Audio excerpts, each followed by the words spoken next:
Hello everyone. In this tips and tricks video, I'm going to show you how can you copy files in Python without using any shell commands. So same trick, you can use it to copy your directories also. So let's get started by importing a package name shutil, and then inside this shutil we have a function named copy.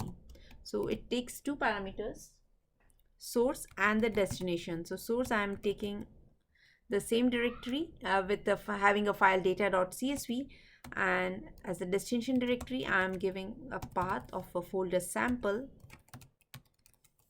and the same file name. So let's run it, and you can see that the file is copied here at 513.